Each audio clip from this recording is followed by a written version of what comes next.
রথযাত্রাকে কেন্দ্র করে পুরীতে মানুষের ঢল। ভোর থেকেই শ্রীমন্দির চত্বরে ভক্তদের ভিড়।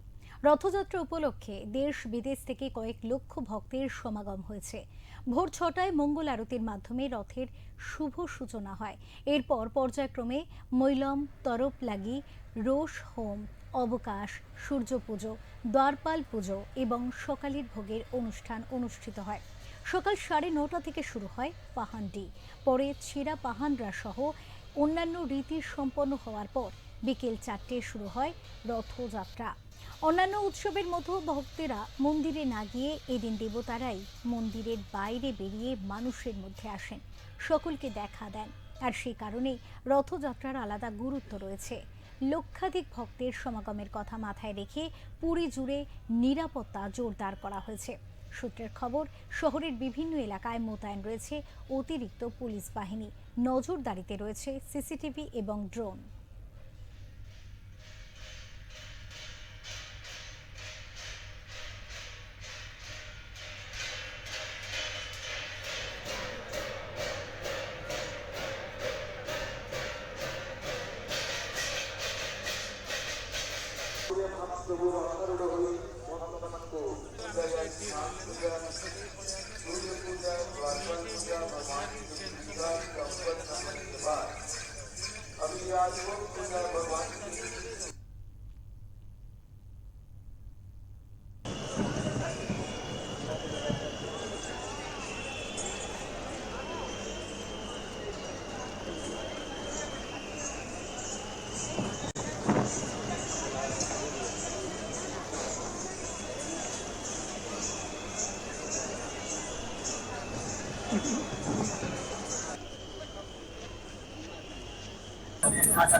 बारिश हो रही है, बट सर ये बारिश हम सबको रोक नहीं पाएगी, क्योंकि सबको पता ही है कि हर रथ यात्रा के टाइम पे हमेशा बारिश होती है। तो वी आर मेंटली प्रिपेयर। ये सबसे दुर्लभ आनंदिक चीज़ है, ये जो साक्षात जगन्नाथ जी के सामने सेवा करना है, तो इससे बड़ा क्या बताएं, मेरा तो भाग्य में और कहीं नहीं है। ये जगन्नाथ जी के मंदिर के पारंपरिक नृत्य में से एक जो देवदासी का है, तो हम वही सेवा में, वही भेष में हम हैं। आज इतने जोर से बारिश आ रही है, लेकिन इसके जगन्नाथ जी का अपूर्व महिमा के आगे इस बारिश एकदम फीका है। 5টাରୁ ଆସି ଏଠି ଠିଆ ହେଇଛୁ। ଆଉ ଯେଉଁ ବର୍ଷା ହେଉଛି କିନ୍ତୁ ଆମକୁ ସେଇଟା ଅନୁଭବ ହେଉନି ଯେ, କିନ୍ତୁ ଜଗନ୍ନାଥ ମହାପ୍ରଭୁଙ୍କ ଦ୍ୱାରା ଏସବୁ ହେଉଛି। अभी क्या बोले जगन्नाथ जी के बारे में, बस आने का इंतजार कर रहे हैं। उनके दर्शन देखने के लिए नींद तरस रहे हैं हमारे, जगन्नाथ भगवान के दर्शन करने के लिए नींद तरस रहे हमारे।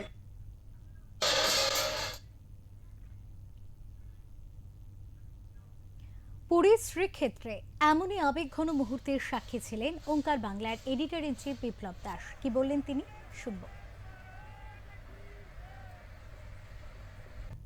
জয় জগন্নাথ। পুরী থেকে সরাসরি রথের বেশ কিছু দৃশ্য দেখালাম। আমরা এখন পুরীর মন্দির চত্বরেই রয়েছি। পুরীর যে শ্রীক্ষেত্র জগন্নাথ দেবের যে মন্দির, সেই মন্দিরের সামনে থেকে আমরা রয়েছি। ইতিমধ্যে জগন্নাথ দেবের রথ রওনা দিয়ে দিচ্ছে। প্রবল বৃষ্টি, কিন্তু প্রবল বৃষ্টিকে উপেক্ষা করে বহু মানুষ ভিড় জমিয়েছে। আর ঠিক আমার পেছনে রয়েছে সেই পুরীর শ্রীক্ষেত্র জগন্নাথ দেবের মন্দির। সেই মন্দিরের সামনে আমরা দাঁড়িয়ে আছি। ইতিমধ্যেই আমার ডান দিকে যে জায়গাটি আমি দেখাতে বলবো, এই জায়গা থেকে রথ ইতিমধ্যে ছেড়ে চলে গেছে।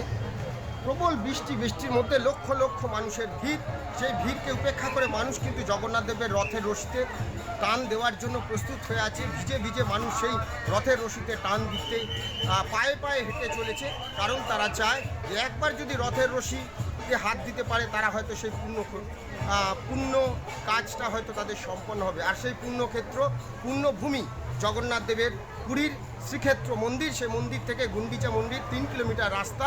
ইতিমধ্যেই সেই রাস্তায় কিন্তু জগন্নাথ দেব প্রবল বৃষ্টির মধ্যে বহু মানুষ তাকে টানতে টানতে নিয়ে যাচ্ছেন।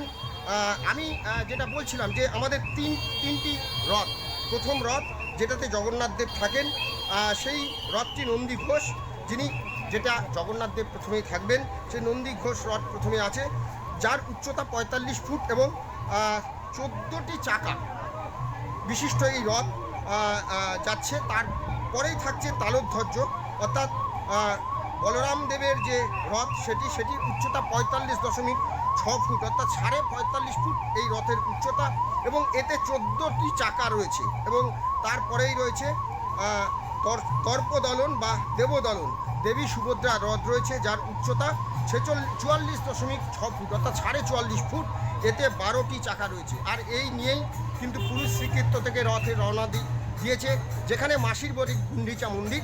আমরা বেশ কিছু চিত্র আপনাদের তুলে দিলাম। ছোট ছোট বহু রথ, লোকাল যারা রয়েছেন উড়িষ্যার যে সমস্ত মানুষ যারা জগন্নাথ দেবের ভক্ত, সেই মানুষরা, বাচ্চা ছেলেরা, তারা কিন্তু রথ নিয়ে বেরিয়েছে। এক অসাধারণ দৃশ্য, বৃষ্টি উপেক্ষা করে সেই দৃশ্য দেখতে আমরা হাজির। অসাধারণ, সত্যি গায়ে কাটা দিচ্ছে। চলুন।